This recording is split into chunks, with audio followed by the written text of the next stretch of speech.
안녕하세요. 대전에서 실령님 모시고 있는 25년째 3대째 무속인 보문산 총각도사입니다. 반갑습니다.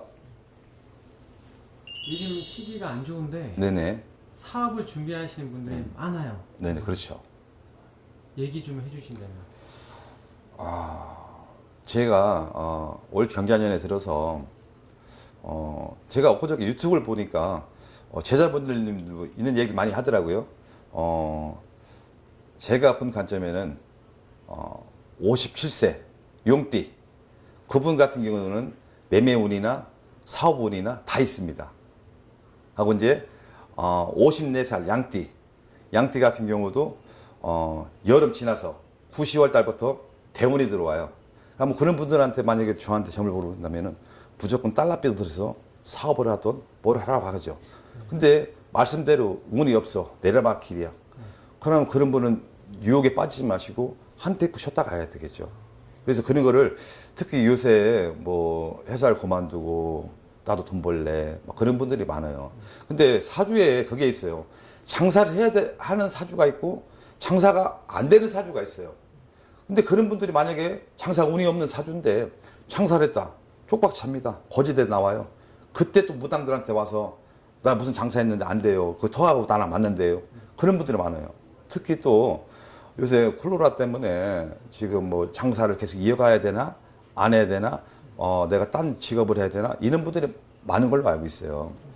근데 제가 사주를 봤을 때는 여름만 지나가면 그 터에 다시 사는 경우가 있고 또 우리 무당으로 봤을 때 그 터에서 처음에는 잘 됐다가 도깨비 터전 같은 경우가 있어요. 처음에 장사를 잘 됐는데 갑자기 막 쓰는 것처럼 하나도 없어요. 그런 건 대부분이 보면은 우리가 보통 이제 영업 터전, 상업 터전 같은 경우는 문간 대감이 있어요. 그런 분들이 노여움이 탄 거거든요. 그러니까 보통 이제 이런 직성이 있는 분들이 장사를 많이 하잖아요. 그런 분들이 뭐 초하루 때 막걸리를 부리고 뭐 메밀묵을 쓰고 그게 우리 무당들이 거기 주소를 대고 사주를 대서 여기서 끊기 손님 다시 오라고 우리 무당들이 하는 거지. 암만 직성이 있다고 막걸리 푼다고 하들 저는 조금은 효력은 있다 해도 그게 아니에요. 그래서 무당이 할 게 있고 일반인이 할 게 있고 그래서 이제 사주를 풀어봐서 너 힘들지만은 한두 달만 지나면 너무 대박 터지겠다. 다시 옛날 손님 오겠다. 이동하지 마라. 근데 거기서 빨리 자리를 뜨는 사주가 있어요. 그러면 안타깝죠. 야, 빨리 여기 너 손해보더라도 빨리 떠서 딴 터전 가면 분명히 너 몇 월 달에 나온다. 이제 그거를 얘기해주고 싶어요. 네. 선생님 자리가 되게 좋은 데가 있어. 네네. 코너야. 네네. 그리고 전에는 장사 잘 됐어. 네네. 그래서 제가 보증 권리금까지 주면서 들어갔어요. 근데 만약에 사주가 안 좋으면 네. 장사가 안 될 수도 있는 거예요. 당연하죠. 자리 너무 좋은데. 아까 똑같은 말인데 내가 장사 운이 없어요. 사람 끄는 힘이 없어.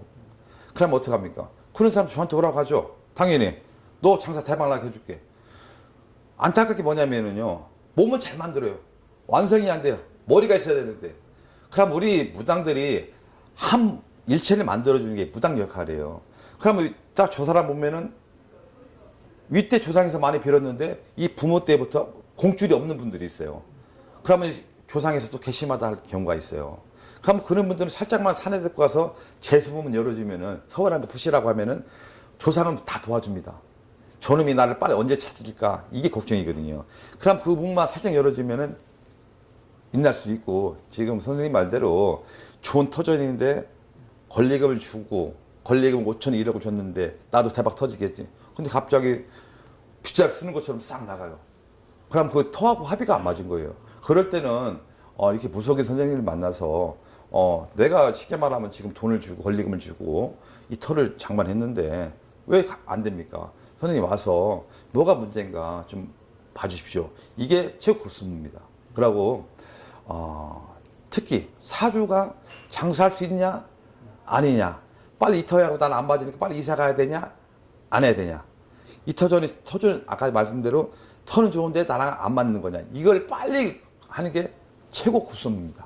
네. 그러면 선생님이 그 터도 봐주세요. 좋은지 나쁜지. 저희 같은 경우는 이제 배운 건 없어요. 특히 산수 같은 데 가면은 저희 같은 경우는 다리에 춤을 춥니다. 좋으면은. 그러면은 거기가 대적입니다. 그래도 보통 우리가 이제 산수를 가면은 물이 차있다든가 안 좋을 경우 있잖아요.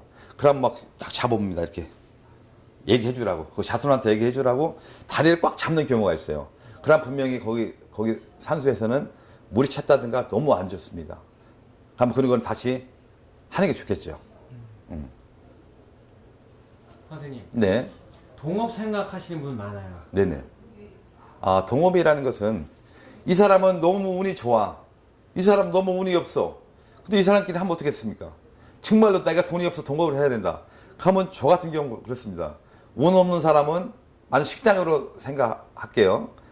운 없는 사람은 주방에 들어가 있어야 되겠죠. 하고 운 있는 사람이 카운터에 있어야 되겠죠. 이 네 배를 잘 맞춰야 돼요. 근데 대부분이 동업하는 경우는 돈이 금전분이 조금 없고 힘이 들으니까 보태서 동업을 하게 되는 게 많거든요. 그러면 운 없는 사람이 카운터에 있으면 어떻게 손님 내쫓으는 형국이 돼요. 그래서 운 없는 분들은 주방에 있고 안 보여야 되는 거고요. 운 있는 사람이 카운터에 있어야 돼요. 그래서 저 같은 경우는 사주를 물론 풀어봐야 되겠지만은 앵간하면 동업을 하지 말라 그래요. 왜 그러면은 대부분이 초면은 너무 좋아. 야, 걱정하지 마. 내가 너 배신하겠니? 아, 걱정하지 마라.